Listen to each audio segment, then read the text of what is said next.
Hi everybody, how's it going? Welcome back to Stumpy Grump's Scale Speed Shop. I got the Revell 1969 Camaro Z28 RS finished up just this morning. Unfortunately, like I've said before, it's not part of the USACC build because I started it about a week before the kit announcement was made. But I went ahead and, worked on it and finished it anyway. It was way too far. I had way too much done to have it included in that group build. But it's finished anyways. I really like how it turned out. Everything looks really good. Pretty much, fit the bill for what I had in my head and what I was building it around. The picture of what I was intending it to look like, so really happy with it, and really turned out nice, I think, at least. So let me get things turned around and show you what it looks like.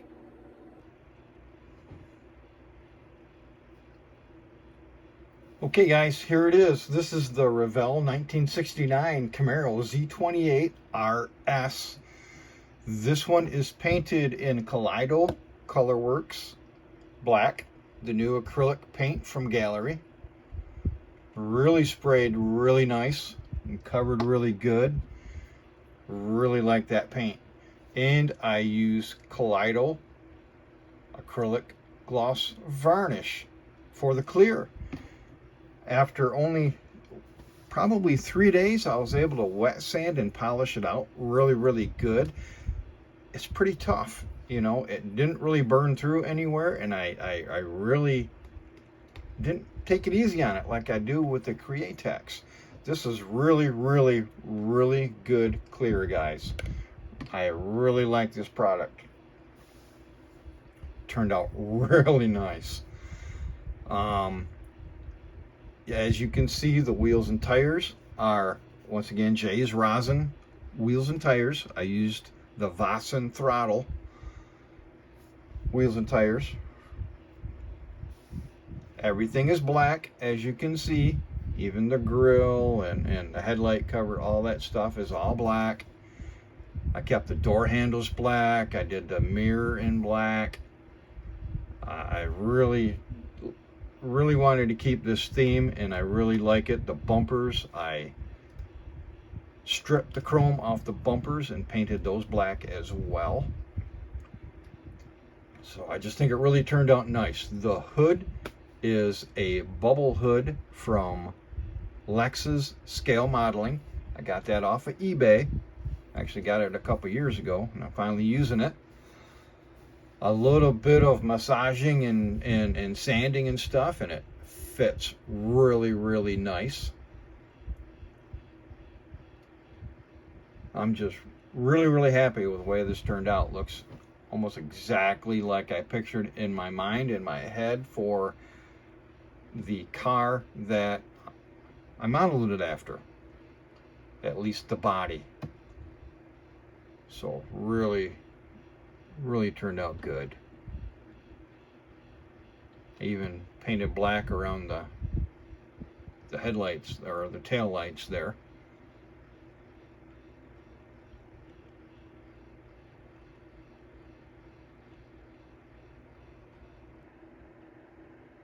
Okay, so we go underneath the car now. You see the tire tread on the Jay's wheels and tires. And we'll go to the exhaust. I made this with 9-gauge bendable aluminum wire.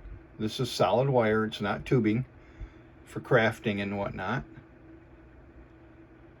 We go into MCV products, mufflers, and back to the wire, wrapping around the rear end there, and leading to, right at the gas tank there, I use 1/8 inch aluminum tubing on this one. 1/8 inch aluminum tubing. And I'll show you in a second. I angle cut. I'll spin it around here. And I angle cut the tips there for an angle cut exhaust instead of just a solid circle. And I see one thing I missed. I forgot to do the straps in black. So shame on me, I forgot that. But a little bit, fairly easy and a little bit of a trick doing that, bending that aluminum wire. But probably one of the better custom exhausts I've done. Turned out really, really well. I was able to use the kit drive shaft with the Iceman Collections engine. I just had to modify it a little bit. And then here you see I used the Sharpie to do the brake line, fuel lines, whatever they are, brake lines it looks like, and a little bit of both. Brake line and fuel line. Leading back to the engine and the Iceman Collections headers that are supplied with the engine.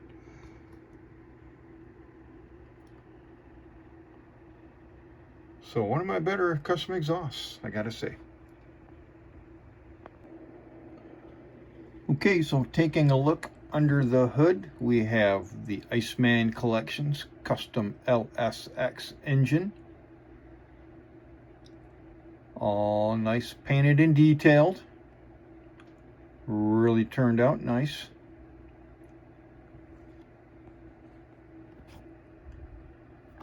Swing things over to the driver's side. I did have to make a radiator hose. Not the best. You see the big kink in it, and it doesn't really match up with my little pin there, but you know, good enough. I just couldn't bend it any better or any more than that to get it on there. So that's probably the worst part of this thing is how that looks there. But I'm okay with it. I did do the plug wires there. We'll swing it over to the passenger side.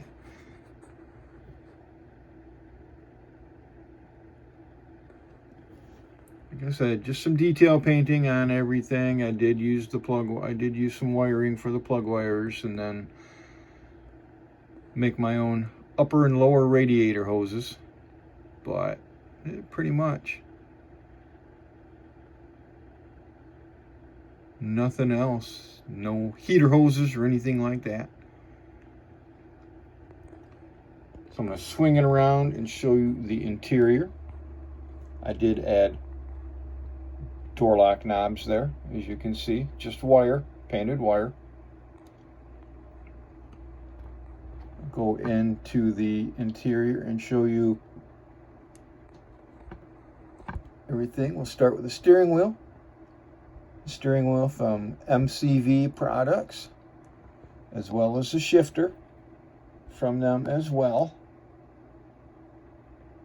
I did not use the kit shifter. I did use everything else though from the kit. Those are the decals for the gauges there on the console. I used bare metal foil for that chrome strip across the top, and just used Molitel chrome.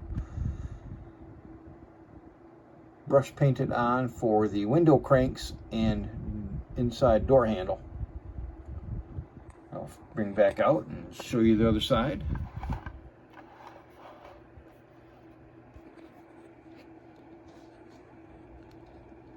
And there again you see a better look at the steering wheel.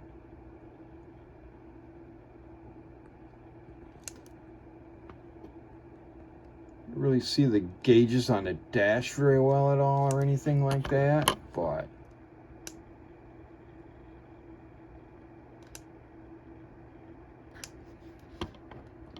show you the other side.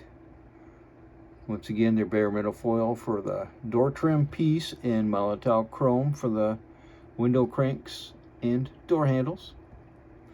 I did use embossing powder for the carpet. You can't really see on camera here, but it's in there and it looks pretty good to me. So that's the engine and interior here. Let me back out. This kit, as most of you know, most of you have built it already yourselves. This is my third build of it. This is my most modified build of it. The first two were built mostly just factory stock looking. But I really modified this one with the wheels and tires and how I got those to fit on. Added the hood, although it's not really that different than a cowl induction hood. There is a little bit of a difference. The engine, obviously, doing the engine overhaul that you saw, the Iceman Collections LSX engine, really fit pretty good in there, actually. Just a little bit of tweaking here and there, and it pretty much fit right in there. So not too hard to do all of this, actually. I was pretty happy with that. I didn't want to tackle something overly crazy difficult, you know.